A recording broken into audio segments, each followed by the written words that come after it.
Hey guys, it's here bringing you another video, and welcome back to Patchnote Breakdown. So today we are doing patch 12.21. Gonna be honest, I got a little bit caught out with the time of this releasing, because here in the UK we've had daylight savings, I think it's called, and America hasn't had that yet, so it actually got uploaded an hour earlier than I'm used to. I think you in America get daylight savings in like another few weeks, and that's why if the video upload time is an hour out for you, it's just I've already had the shift in time and you haven't yet. So let's get into it.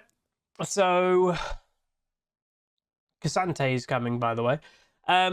Let's see how that goes. I believe people have told me he had one buff on the PBE, and that's about it, but it was quite substantial, and I'm gonna be honest, it needed to be substantial. I know in my gameplay I didn't play it perfectly, but the way that I would always say it is I play every single new champion that comes out in testing, and I'm never going to play any of them perfectly straight away. So there's just a general level of like how strong this champion is, even without perfect play. And he was very weak. You know, yes, admittingly, I was against Shmion in top lane. He's a master top laner, but that's realistic, right? It's where my skill level I want it to be.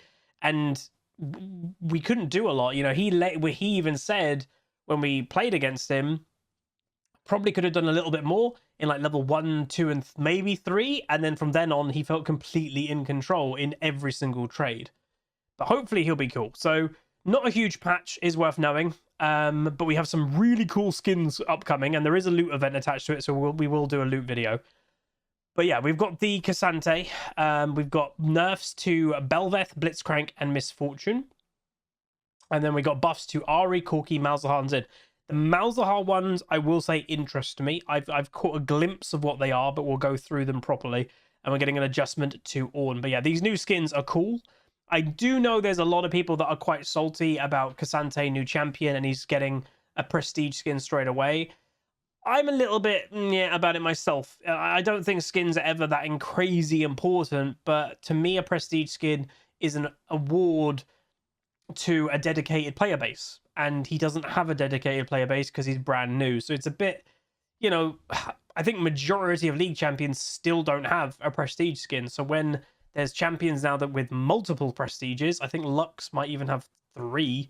I think Misfortune's got 2. For a brand new champion to get 1 is a little bit when other champions don't even have 1. So I'm a little bit mixed about that. But what I would say is the new skins, they do look cool. Like, there is no doubt in my mind they look cool. But it slightly does go back on what Riot said a few years ago on skins kind of like this. A few years ago, and this is where people change, companies change. You know, the person who answered that a couple years ago, they might not work at Riot anymore. But people said on the lines of, like, are you ever going to do skins like more, or like skin confusion? And Riot made a very big point of saying we need to be careful with skin confusion because we can't just do silhouette skins because that confuses people. Because, you know, a lot of champion silhouettes are quite similar. But these skins, they are quite silhouette-y skins. Especially if you add in any type of color blindness or color confusion, they are very confusing. You know, if it's a humanoid champion, they look very similar. So we'll see how they go, but they do look cool. Right, so Cassante, the Pride and Azuma. I love his design. I love his niche of tank but becomes skirmisher. It's going to be hard to balance. I knew that straight away when I got told it, and I was like, whoa. I remember being in the dev meeting and being a bit like, damn, he can do that. Because that's when I found out. Normally, when I've got a dev meeting with a champion, I know basically the champion before the dev meeting. With Cassante, I didn't. I only learned about the champion. Like, we got sent everything 5 minutes before the dev meeting, so I was like, screw it, I'm just gonna wait until I learn more. I knew roughly what he was because I always get a bit of an inkling early, but I didn't know. All I knew, he was a tank, and I knew where he was from and that type of stuff, and he had like these big totem things. And then when there was like that, he swaps into a skirmisher, I was like, oh snap. So that was a bit of a surprise. It's going to be hard to balance because either he's incredibly tanky that then does too much damage and then you feel you can't really fight him, or kind of the opposite of what his at least PB start was. He was okay in tanky level, but absolutely no damage output. And then when you sacrifice your tankiness with your ultimate, when you still didn't have damage output, it was a pretty feels bad man. So we'll see how he goes, but I've got faith he'll be okay. I do expect his win rate not to be good early, but most champions aren't. Even like the most OP ones, that when they first get released, they usually have a negative win rate because players need to learn. Typically, the harder the champion is, or if a new champion, they don't get a good win rate straight away. Well, overall win rate is never a good indicator because the average player ain't that great. Even in Platinum 2, which is the actual win rate that people go off, Platinum 2 and above, it's not a great win rate to go off. But anyway, Ari. Problem with Ari, and I miss playing her a bit, and maybe this would introduce her, depending what it is she lacks absolute carry potential. She doesn't have it. You know, especially for those that go the Everfrost build, you really lack that carry potential. The Ludens build and the more aggressive carry play style is definitely better. But then, you know, Everfrost, it does give utility. So let's see what they're doing. So Orb of Deception is going down a little bit in mana, never a bad thing. And the damage per pass through, so there and back again, a Hobbit's Tale, is a AP buff. So it's actually a scaling AP buff. That's not too bad. And you know, what they're trying to give damage output over CC potential. And that's ultimately what Ari became. She wasn't a carry anymore. She was I'm going to pick somebody with ult quickly, charm, or Everfrost, lock them in, but not do a lot of damage. So that's kind of what Ari's problem was. Compare her to a Victor that does that kind of job as well, but then goes bam, one shot. It's nearly incomparable. But we'll see if that does anything. It will do a little bit, but we'll see. Belveth. Haven't seen her in a while, but the thing with Belveth is you don't see one all the time because she is a relatively... and I'm not trying to say it in a bad way, she's a relatively basic champion. She's a modern day Master Yi, and a lot of people don't find that gameplay compelling. But when you do see a Belveth, Belveth is in the category of champion that if they're in the game, they are usually the star of the show for one of two reasons. So it's the same as a Master Yi or a Tryndamere even, that if there's one of those in the game, hell, even Split Push Scion, you could count it, they are going to be the major thorn in the side of the enemy team or their own team. They're either going to be going 0-10, it's like, oh snap, or they're going to be absolutely carrying and you just feel helpless about them. It's the nature of a lot more basic champions. That's the problem, is when a basic champion gets ahead, they weirdly feel so much stronger because they don't really outplay you because their stats just kill you. And to outplay them, you weirdly have to play really well to outplay a stat basic champion because their stats are so big, they'll just keep running at you. So they are on her E, making the cooldown go up by 2 seconds. That is quite considerable. So there's that. And then her ultimate, which again, I'm still on the fence if the whole minions become voidlings thing is healthy. I've literally seen Belveth teams that are losing. She gets an ultimate at the right time with the right minion wave and they end the game. You're like, oh, okay. Because it's like unstoppable, you know? It's like just an absolute army of voidlings that just take towers out with a Belveth really fast. So the Void Remora health was 50, 60, 70%. It's now 40, 50, 60 of minions maximum health. I'm not incredibly sure what that is. Is that the health regen she gets back? Or is that the minions' health? I'm not sure. If someone wants to clarify for me, that would be amazing. But like, yeah, it must be. So while we're reducing her ability to snowball leads quite so effectively with all her cute little baby Remoras. So that's, I guess, what they're called. The little voidlings are called Remoras. So they have less health, I guess, which is good because that's the less bulky, God, we can't stop this. And that sometimes is a bit overwhelming. Blitzcrank has seen a lot more play. The thing with like making a champion like Blitzcrank and they buff him for jungle, it's going to make Blitzcrank even played more in support because it raises his awareness. It makes everyone kind of go, oh yeah, Blitzcrank, that guy. And I've seen a lot more Blitzcrank supports. I've seen a lot, well, not a lot, but I've seen Blitzcrank jungles and some of them actually have done very well. So Blitzcrank jungle buffs have continued to make him a potent threat to his opponent, only in the wrong position. Support. We're tuning down his support strength, which has been a bit overwhelming due to his jungle-orientated buffs in the last 2 patches. So his base health is going down by 20, and his magic resist is going down by 4. Tank stats overall going down. And then the W, the attack speed, that actually gave him a lot more jungle clear time, speed, by punching everything fast. He's getting less attack speed. So again, this is going to hurt jungle clear time and jungling, but it became a little bit too problematic because he was just so goddamn tanky. And his damage output also wasn't bad as support, with buying no damage items. So they're just tuning it off. I don't think that's too bad. Again, Blitzcrank in himself, let's be honest, the main thing is his hook. So that's the champion he should be. And he's got little things that aid to that. But his hook is the bread and butter. Corki, not really a champion you've seen in a while. But again, I know I'm different to some players, but I'm completely fine with giving champions time to shine and time not. And Corki really had a long time to shine. You know, I think it was the beginning of this season. He was great for a long time. That poke build that we all remember, he went Ludens with a Ravenous Hydra. He was strong and very top tier mid lane for a decent time. So him having a buff, I'm fine with it, but I've also been fine with not seeing him like a lot, you know. I've always said one of the weirder things when it comes to balance, I would personally say, and maybe, you know, confirmation bias or remembering wrong, but meta in League used to change a lot more than it currently does. It's relatively felt over the last maybe year or two, it's been relatively the same meta, and it's always just the same champions that pop up now. Where before, there would be times that, let's say, like, oh, Zed was the #1 mid lane pick, but then the next patch or next 2 patches, the meta shifts and Zed absolutely sucks. And that was okay. Like, that was the whole peak and flow thing of changing your champion pool to suit what the game currently is. They don't do that as much anymore.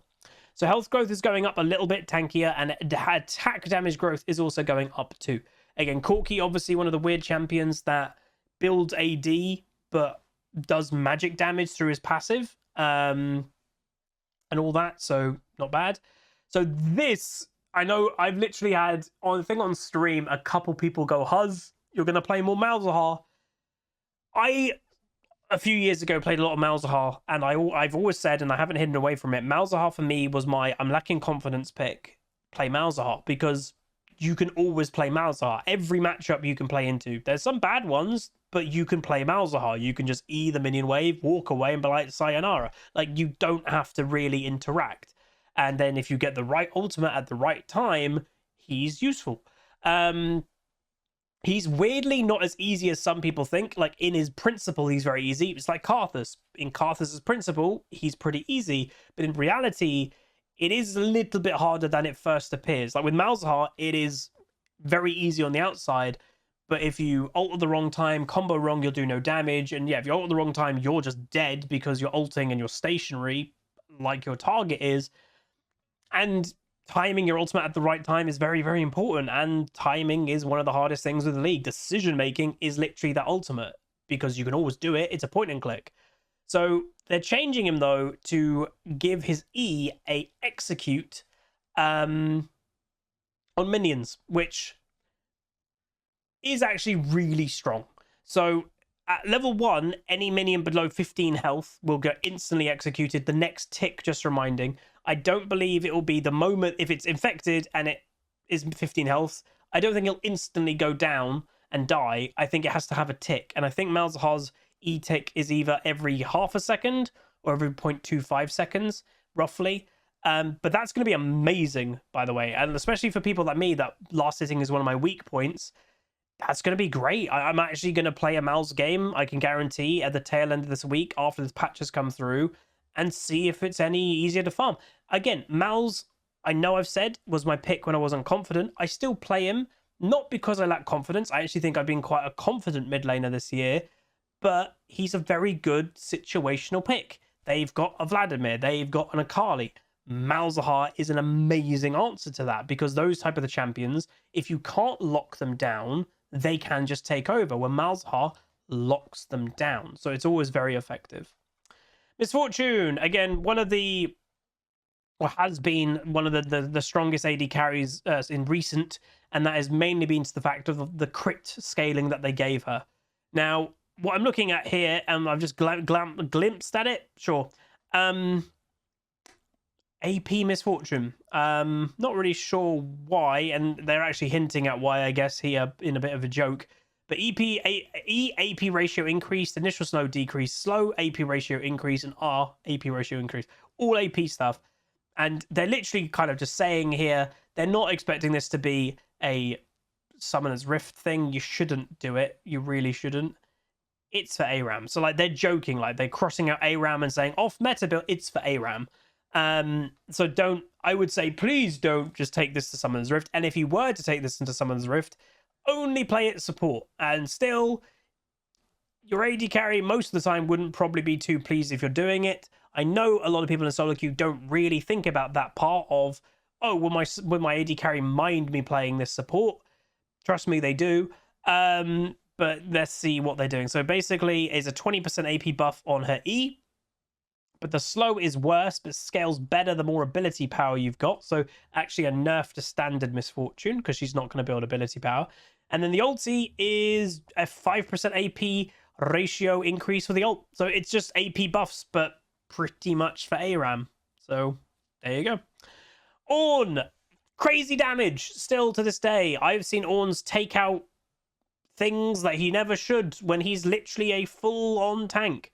It's kind of the thing with Cassante that I said is I don't like when tanks like Ornn do insane damage without building any damage, but to be relevant in League of Legends in modern day, he has to. If Ornn did bronze level of damage, he'd never get picked. You know, he just wouldn't. As a top lane tank, wouldn't get picked. Scions are the same. Scion builds full tank, does crazy damage. Cassante needs to do that level of damage. He needs to do the damage of Ornn to be picked and to be relevant. Otherwise, what's the point of picking him? Because he's never going to be tankier than an Ornn. He's never going to be tankier than a Scion. He's never going to be tankier than a Cho'Gath. And if he then doesn't match their damage, what's the point of picking him? Yes, at least has to match their damage. If anything, he should be doing more damage than them, obviously, when he uses his ultimate, and he definitely didn't. But basically, they are buffing him? Are they? Whoa. Sometimes there are bugs that end up becoming features. Ornn's ultimate has been inflicting a 60% slow for some time now, and we've decided to make this a feature official as of this patch. Wow. So Ornn's had it a lot easier for a while, and instead of fixing it, they've just decided to accept it. Now, I've got two ways to think about this, because I would say Ornn is not weak. He is still pretty popular. He's still pretty prominent.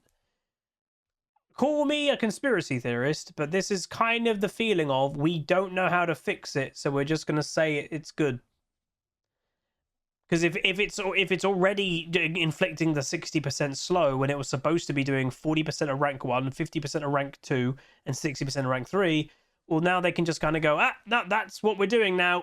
And they don't even have to change the code. That's what it's already doing. Potentially they try to fix it and it made something very much broken. And they're like, that's not worth trying to fix. Enjoy that feature now.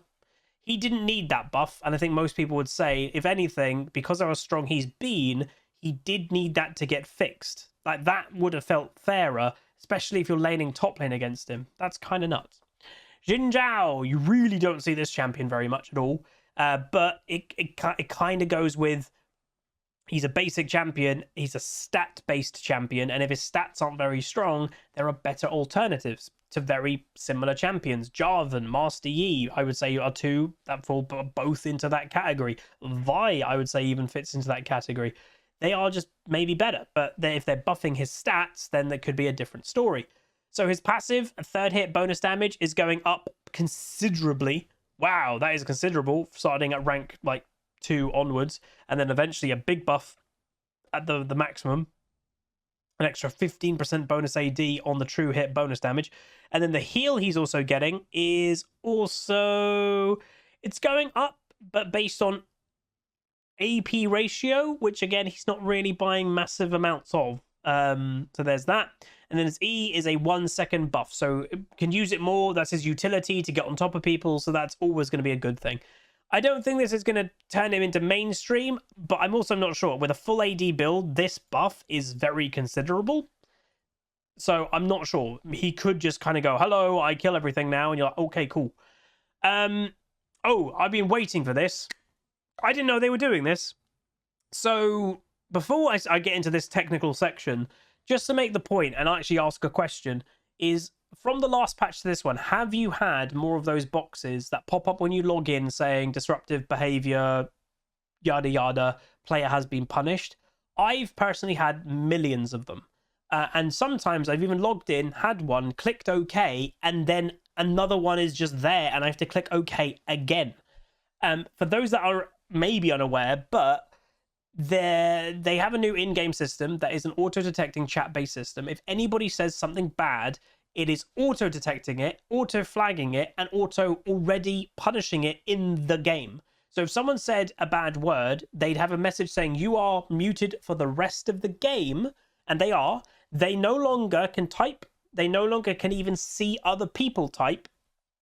They are done, and the system is picking up on it pretty damn well. There's always going to be ways around it. It's a filter-based system, but it's been working quite a lot. It hasn't ultimately made me want to turn chat back on, if I'm completely honest, because I think fundamentally, in an environment that you're trying to try hard and focus, I think chat in-game is... The way that I would maybe word it is, if I wasn't streaming, maybe I would turn it on. But I've already got one chat that I'm paying attention to, and that's my Twitch chat. So I don't feel I want the extra chat distraction of the in-game one when I also think it's not necessary. You don't need it, at all. People haven't climbed because they use in-game chat a lot. Most of the time, you're losing games because you're using in-game chat a lot. So the change that they're doing for Remake, and it's good. So we're shortening the remake timer, so you'll be able to remake a match when someone's absence would start affecting the match competitive integrity. If they've been gone from the start of the game, this patch isn't since the start of the game.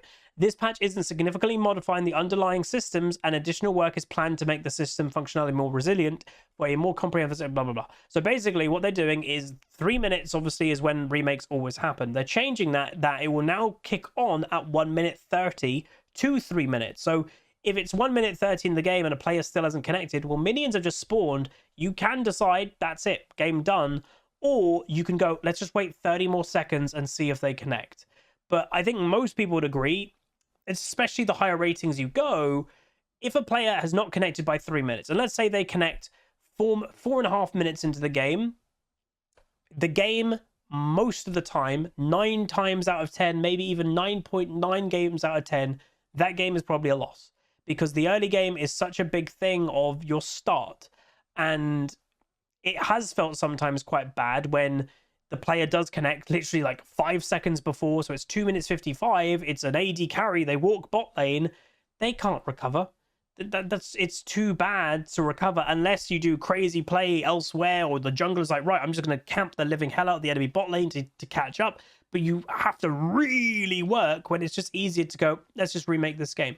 So at 3 minutes, the impacted team has 60 seconds to start a vote by typing remake in chat. If the remake conditions are met between game start and 3 minutes, teams will have from 1 minute 30 to 3 minutes to start a remake vote by typing remake. What? Oh, wait, I'm an idiot. I don't, blah, blah, blah, blah. So that was basically, this is what it was. At 3 minutes, the impacted team has blah, blah, blah. They're changing it.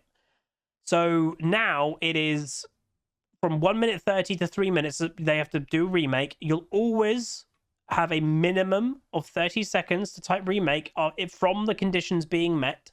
So if conditions are met at 2:59, you have until 3 minutes 29 to vote. So that's the good thing, is if a player now does connect at 2 minutes 59, you could now still do a remake vote, and that player will not get a vote because they're the one that initiated it.